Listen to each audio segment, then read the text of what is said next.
Hai chillers, welcome back to Cineverse.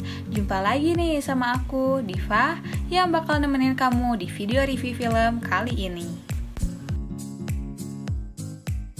A great man doesn't seek to lead, he is called to it, kata Doug Leto Atreides dalam film Dune.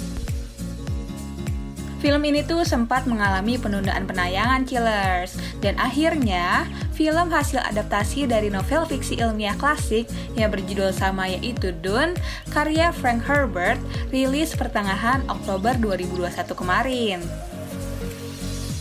Kisah film Dune ini mengikuti House of Atreides, salah satu dari beberapa faksi dinasti yang berada dalam naungan kerajaan besar atau imperium.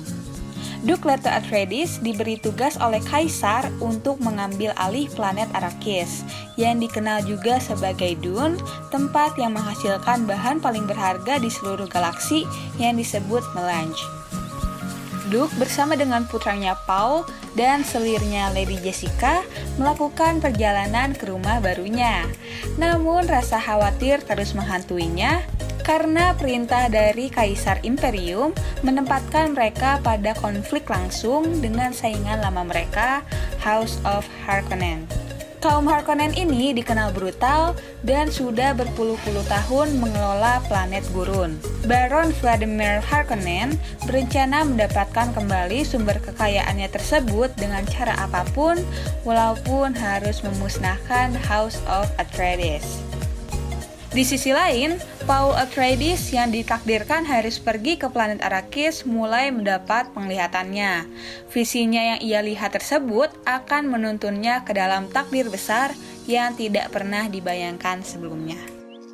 Dune ini menyajikan cerita dengan banyak tema, mulai dari sistem politik, religi, ekonomi, budaya, sosial, dan bahkan masalah ekologi yang terjadi dalam masyarakat antar bintang.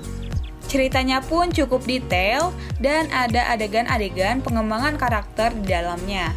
Dapat dinilai baik karena para penonton dapat lebih mengenal karakter-karakter yang ada dan apa yang mereka alami. Film ini pun dilengkapi dengan potongan teka-teki yang harus dijelaskan, yang membuat beberapa momen dalam film ini terasa panjang dan melambat. Membahas mengenai para pemainnya, chemistry antara Timothée Chalamet dan Rebecca Ferguson itu cukup apik, di mana Ferguson tampil menawan sebagai karakter yang terus-menerus berkonflik antara tugasnya sebagai seorang ibu dan juga sebagai seorang Bene Gesserit. Chalamet juga berhasil menghidupkan karakternya dengan membangun emosi-emosinya sebagai remaja yang polos namun tegas.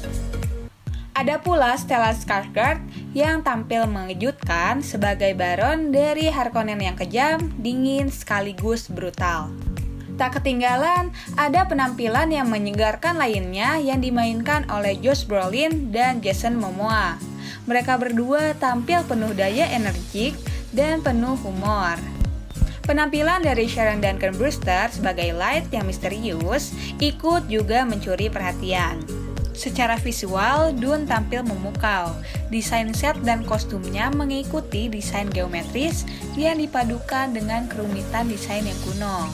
Gabungan estetika kuno dengan teknologi futuristik yang elegan menghasilkan lingkungan yang menakjubkan dan imersif. Secara keseluruhan, dari aspek acting, sinematografi, entertain, scoring, dan story, Cineverse kasih nilai 7,5 dari 10. Dan mumpung film ini masih anget, chillers bisa nonton film ini di Cinema XX1, Cinepolis, atau CGV. Videonya sampai di sini dulu ya. Jangan lupa untuk like, komen, dan subscribe, dan nyalain loncengnya juga untuk video menarik lainnya. Dadah!